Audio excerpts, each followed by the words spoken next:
Alright, hello guys. I'm UnoPro and today I'm back with a new deck I've come up with. I'm not saying it's very good, I'm not saying it's gonna win you every game, but I mean it's a creative idea I think. Something I had a lot of fun playing, testing around with. Obviously it could still use a lot of work. So basically the idea, I've called it Toolbox Hakeem. Now basically if someone who's familiar with Magic Gathering, you know pod decks, they work in kind of toolbox way, and what I mean by that is that you're basically able to fetch or basically have certain cards that work really well against particular strategies. You're able to have ways of getting them or getting the ones that don't work against a particular deck out of your deck. So the reason I've chose Hakeem is for a couple of reasons. Firstly, Earth Magic has access to a lot of cards that are really good against certain strategies. Such as Building Destruction, which I feel is really good in the current meta, versing a lot of Necro and Haven decks, very reliant on buildings. And also, firstly, Academy has a couple of hoser cards themselves, but also the synergy with Knight of the Rising Moon. Now, Hakeem's arguably one of the best heroes with this event in Standard, and so I'm playing a full 4 of those. And just in addition, for one more discount effect, is the Day of Fortune. So basically the reason I have so many discount effects is I'm going to have a couple of cards such as Building Destruction, which are really good against one deck, or one or two decks maybe. And if I can play those cards in a match, it's going to be a huge tempo swing that will probably allow me to win the game. But if I'm versing a deck that doesn't run those cards, then basically they're going to sit in my hand doing nothing. And so I can at least discard them with Knight of the Rising Moon or Day of Fortune, and I know I have to deal with that problem. And you'll see I'm also running a couple revised tactics, so I can also get them out of my deck in advance. And this will also be useful for Circle of Nines, which most Hakeems will be running. In addition to that, I'm running 3 Rise of the Nevermancer. I feel like it's a really good card at the moment. Works against Inferno in regards to Spellstealer Heretic. Obviously really good against Necro, and even some of the Academy decks are running cards that return prime creatures to your hand. So I feel like it's really important, and I feel like it's really valuable for the deck not to be hit by this card when so many decks are in the current meta. So onto the creature base. The creature base is very reminiscent of old Hakeem, which you may have been familiar with. I don't want too many early creatures, so I'm choosing just to run 3 of the Scholar and 3 of the Rakshasa. Obviously those numbers can be tweaked quite a lot, and I feel like most of the creature numbers can be tweaked. So 1 Moon Phoenix. In essence, this deck really is an anti-control deck, I would say. Moon Phoenix really good in the long games, can simply win the game by itself if you can draw it late into the game and your opponent still hasn't drawn theirs. For Wizard Tutor, I was a bit worried about aggro, so I wanted to have the full 4 of these, and only 2 Arcane Sharpshooter, which are good against control, but we can't really race aggro in any spots, so I don't want the full 4 of these. Rakshasa basically needed a decent solid minion that can be played by itself or can be used defensively, and just the 1 Guardian Golem. Obviously never really want to be drawing multiples of these, but I feel like it's pretty important when we have stuff like the Arcane Master Jin, and especially the Jin Cloud Shapers. They really need to be protected, especially against a lot of dark magic decks which you will find in the current meta. The rest is pretty standard. I have been trying out the 1 Jin and really enjoying it. Possibly could increase the number to maybe 2 or 3, though not 100% on that. It can be a bit situational, but once you get it, drop it down when you're ahead, it's very hard for the opponent to come back from. Onto the spells. Obviously, this is a little bit different than you're seeing in old Hakeems.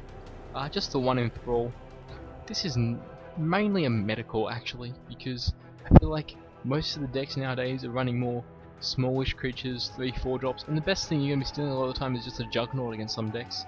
And also, with the latest couple of expansions, I feel more creatures with Enter the Battlefield effects are being played, and obviously that's not as good stealing with Enthrall. So 3 Soul Reaver. Obviously we'd like to be running 4 of these, but I feel sometimes 4 can be just too much because 4 magic can be quite difficult when we really need to be increasing all of our attributes. And they can rot dead in your hand against aggro, and I have been facing a lot of, Kelazar, Mother Namaturu, we basically aren't running that many creatures that it's worth soul reaping. A lot in the dark. Not a lot to say about this card. Don't want too many multiples because they can be quite dead, but it can be a really nice tempo card when you're struggling to keep up with aggro and you're able to kill a big threat for cheap. It can bring you back into the game. One of the reasons I really wanted to run a toolbox type deck is this card here. Now, destroying a building tends to be really good when it happens, but the problem is a lot of decks don't run it, so that's why we can play it in a deck where we can easily discard it when we're not facing it. So against Necro, obviously Boneyard is an incredible card, and it really hurts the Necro player if their Boneyard is destroyed. If we're not versing a Necro or a Haven player, most likely we're discarding this, though there are a couple other buildings around that you may be able to pick this up on. For Insect Swarm, very standard and needed against aggro, and just the 1 stone shield can be really useful once you're stabilized. You just don't want to get burnt out by that last bit of damage. It can also be discarded quite easily with Revised Tactics or Night of the Rising Moon if we're versing a control deck or immolation deck, that kind of stuff. Onto the fortunes, quite a decent amount of fortunes here. Revised Tactics, one of 3 of them. Probably 4 is probably too many in my opinion, just because it's going to be stuffing up your mulligan decisions. 3 Campfire, I thought about 4, and 4 is probably still alright. But yeah, also messing up with mulligan decisions can be a little bit awkward if you don't also have a Circle of 9 in hand. One card I've been a bit on the fence about, but I've been trying out, is Offering to the Void, which kind of fits in with this toolbox strategy I've got going on. So obviously it works really well against graveyard reliant decks. Only a 3 fortune cost, so it's not too bad, and obviously the 6 mana cost isn't too bad, it's likely to play late in the game. And if we play this against like a Necro deck, it can often just win us the game if they're very reliant, especially if they have a number of Boneyards running around. And also can be easily discarded. I have plenty of time to discard it. Arcane Intuition, really like this card. Works really well against time jump decks, especially that just don't play around their opponent having a time jump when you're playing only Dark and Earth Magic. And then Time of Need, also kind of fitting into the toolbox strategy. We have a couple of different uniques we can find out. So we have Nerve if we need some card draw, Damran if we want to clean up the board, Shinoshi if we're versing a Dark Magic. Especially important, a lot of decks have Dark and Earth Magic. They've already used 2 Insect Swarms, there's basically no way for them to deal with Shinoshi, and you can basically just win the game from that. So that's basically the deck. Obviously the numbers could definitely use some tuning, but I just wanted to show you guys a replay I played earlier against a immolation deck. So I thought this was quite instructive of how the deck runs, basically using some kind of toolbox strategies, and I believe the deck really is an anti-control deck, as we have so many different tools and we also have the time to shape our hand, shape our deck to the cards we need. So here I decided, well, normally I wouldn't expect an Asalar deck to be aggressive, so I'm fine just drawing a card with Weak of Knowledge. So I thought about just playing on curve, playing this, then the Wizard Tutor, but the thing is, we know we're going to be playing Circle of 9 on turn 3. It's when you always want to be playing it. So if we have to increase our magic to play this, we're basically wasting 1 resource point. And those of you familiar with Hakeem will probably know that increasing resource points and increasing your destiny, magic and might is really important to increase as much as we can. So I think I'll just draw an extra card, give me some more options, and I can play the Rakshasa on defense next turn. So that's what I go and do. Once again, just don't want to increase my magic unnecessarily. And I'm not under any pressure, so it's fine.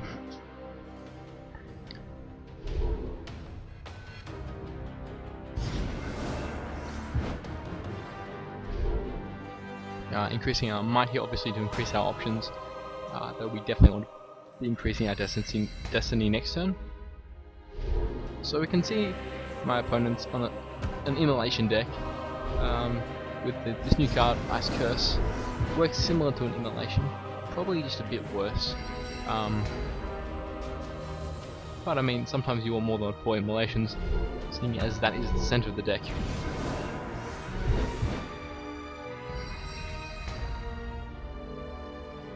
So, you know, we're just playing slowly, increasing our resources. We're not under any pressure at all.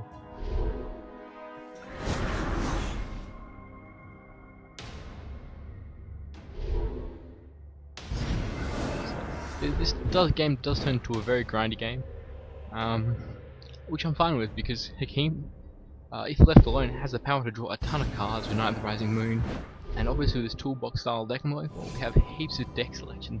So basically, the whole game, I'm shaping out what cards I want and when I want them. So here, bit of an awkward turn here. Not a lot we want to be doing. Though we're not under any pressure to do anything drastically. Doing Insect Swarm was completely unnecessary. The shield is completely unnecessary as well. So I just play the tutor and pass the turn. Now we can see our opponent has a decent hand. The Greater Fire Elemental won't be doing a lot without the immolation, but he does have the Ice Curse, which will work the same. But obviously this is a bit weaker than immolation because you can just kill the creature and the effect is gone. So obviously he's going to be a bit disappointed that he can't find the immolation yet. So immediately I'm thinking, well, eventually I'm going to want to kill this creature. And the obvious target to do that is Alone in the Dark. But obviously I think my opponent played pretty well in this game in playing around Alone in the Dark. So we're only one turn after this. We can play the Cloud Shaper if we choose to. Here once again I really strapped for decisions. So I realise I'm not under any pressure. Anything I'm playing is probably just going to die slowly anyway, and it's not really doing it, so I just draw another card. And you know, we're threatening the Alone in the Dark at the moment. We'll probably defend it, but we're not under any pressure at all, so we can shape our hand, and nothing Hakeem likes more than having a big hand with plenty of options. And when you're playing a deck with a lot of situational cards, you want to have a big hand, because you don't want to have a hand of 4 cards with 2 of them not working at all against your opponent's deck. So drawing cards can be really important. I do consider Weak of Knowledge myself for the deck, but having 6 1-drops does seem a little bit awkward, and there are enough decks running Weak of Knowledge, that seems fine. So yeah, obviously this is one of the most important features for the immolation deck. So I thought it was pretty important to play kill this card before playing the Cloud Shapers. Don't ask me why I played the Moon Paintings up the top. I don't even want to talk about it. It's just very dumb play. And I am a little bit embarrassed about how many times I drew cards at the end of my turn instead of the start of the turn. I always do preach about that, but I mean it is an easy mistake to make. I understand that completely. So he plays the Warding Pillars, and this opens up the Landslide. So you wouldn't expect Landslide to be that good in this matchup, but luckily I'm able to hit it. And the Landslide really wasn't harming me in any way because I had such a big hand, had plenty of other plays. But I'm going to take an opportunity to play that. And now we can continue to play a Cloud Shaper.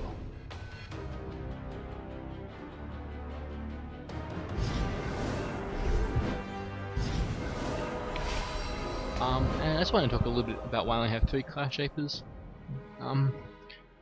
Basically the idea I had, and this could definitely be incorrect, is first of all, Cloud Shaper now at 5 might can sit there in your hand for quite a while, especially against aggro.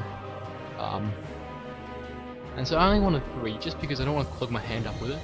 And also, if we're playing a bunch of Hoser cards against certain strategies, that means when we successfully play these cards, it's often going to win us the game, or do very well against these decks. So we don't really need as many win conditions. So I was happy to only play 3, and I haven't regretted it so far. So as we can see, his hand's getting low. So my first instinct here is, he doesn't have any card draw engines going. I just need to grind him out. There's no rush to pressure his life total. I'm only under mild threat, so I'm just like, I'll just draw a card as many turns as I can. Shape my hand, shape my deck. So here I had a bit of a choice. I had to think about getting rid of the 3rd Circle of 9, but then I realized offering to the Void will basically do nothing against his deck, or very unlikely to do anything. So I thought at least the Circle of 9 will draw me another card, whereas this will basically do nothing. So I decided to get rid of offering to the Void. So here I just continue to challenge the creature that's been enchanted, because once you get rid of that, then free to play creatures. So yeah, just continuing to draw cards, shape our hand, and really get the tools we need. But as you can see, his hand's really not that great. The only decent sized creature he has is a Greater Fire Elemental, which is basically going to be a vanilla 3/2/5 shooter, which is not really where you want to be for 6 mana. So I'm still trying to just get this creature off the board, and then I can really play nearly anything. So as you can see, still 3 on cards, when ideally you'd want to be drawing a card every turn from now on, and then you might have a chance, but I mean we're still so far ahead in cards, and Hakeem can just snowball cards into more cards and more cards. So yeah, I realised I didn't get the Alone in the Dark, just got to play something in front of the Scholar, Alone in the Dark for the guaranteed kill, and now we're looking pretty good. Still don't want to overcommit to the board because Akrath's Wrath is still available to him, so we take it slow, not under pressure. Unfortunately I decided then I wanted to draw a card instead of the start of the turn, but we're still in great shape here. And there's really no reason to commit anything more to the board. So obviously move the Scholar. No, it doesn't really matter what you get out of the graveyard here, but you always want to do something if you can. And simply ending the turn. So as you can see, his hand's not looking that great. He does have a Word of Light, so that is something.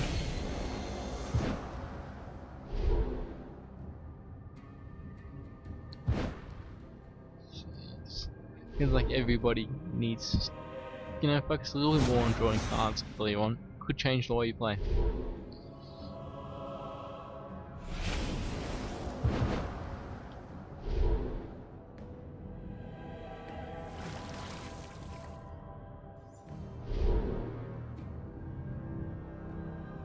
And as we can see, he actually did draw the Immolation, which is probably what he wanted to be playing, considering it's very important to have online.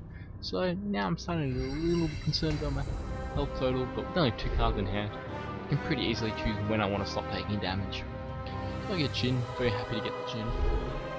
So, remove the only threat on the board, further our board. I was pretty wary of how many cards I had in the library as the game went on, which is definitely something I had to keep in mind further on. You know, I choose just to play patiently here.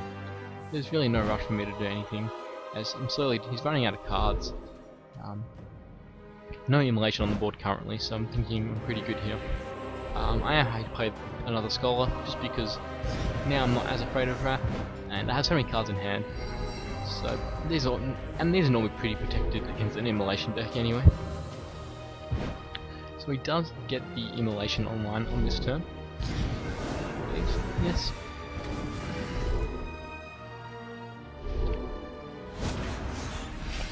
So I play looking pretty good here. Here I got on a bit of a card drawing spree, I think. So yeah, Damaran just completely cleans the board here, and we're looking really good. I mean, we have enough cards that we could even withstand a wipe of our board, destroying the Immolation. And we can play under pressure. There's really no reason not to play it. So I mean, he has drawn some answers, so he does draw into another Immolation. And this is when I'm starting to get a little concerned to save my board. Though we always retain the option of, you know, just clearing the board. So here with Arcane Intuition, I took probably the best thing I could possibly take, I believe, and that's the Obsidian Gargoyle. It's going to basically give everything adjacent to it immune to Immolation. So now I'm thinking no need to play any more creatures if I can't already guard them with the Obsidian Gargoyle. And after this, I feel like we're in an easily winning position. I have so many cards in hand, I feel fine playing the Wizard Tutor. And I draw a card at the end of the turn again. This is one. I just feel embarrassed when I play a game and I draw these cards, because I'm always preaching it, because it really can make the difference between winning and losing sometimes. But Duel Champions is a very complex game, and there's definitely times you want.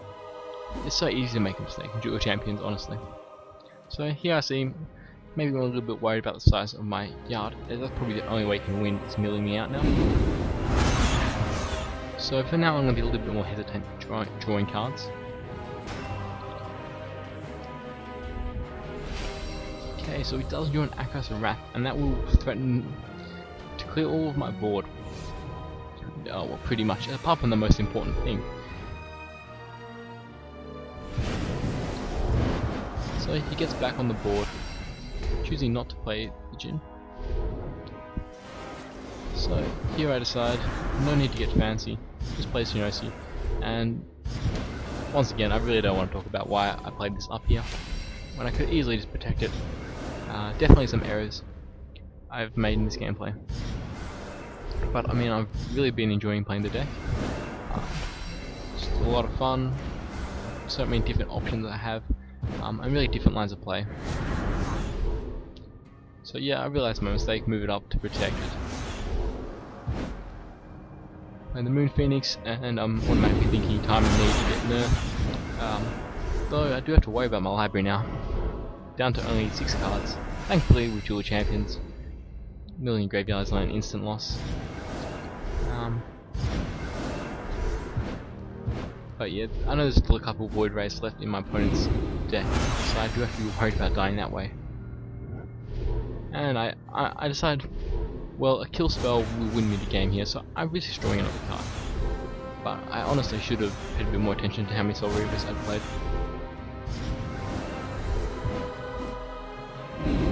There's a lot of things about Dual Champions, especially compared to some other card games where I feel like on every turn, most players will still make a mistake, or maybe not every turn, but on the large majority of turns they'll make a mistake.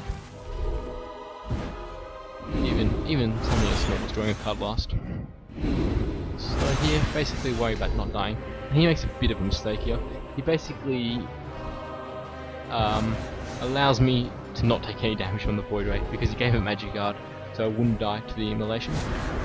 He's better off playing it somewhere else where it will die for free. It'll do 2 damage to bring me down to 2 life, and there'll be just simply 1 card left.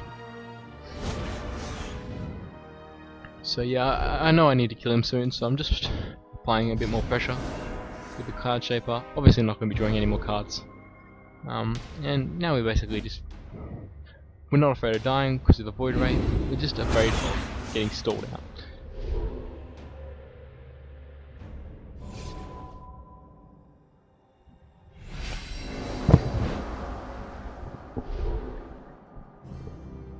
So guys, I'm sure this video is turning out to be a bit long, but I do really enjoy the deck, and I'm thankful for everyone who's watched so far. So he does manage to kill off the Obsidian Gargoyle, so that is a bit of a threat.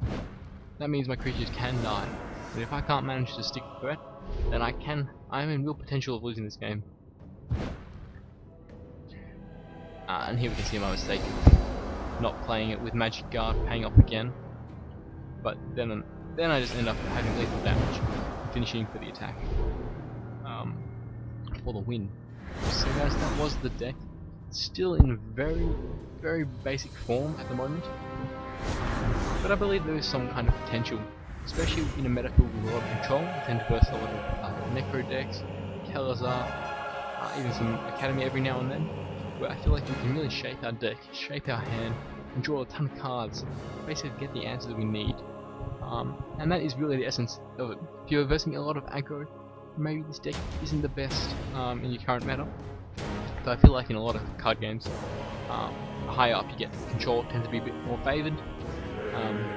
And I'm definitely finding I'm versing a lot of control myself.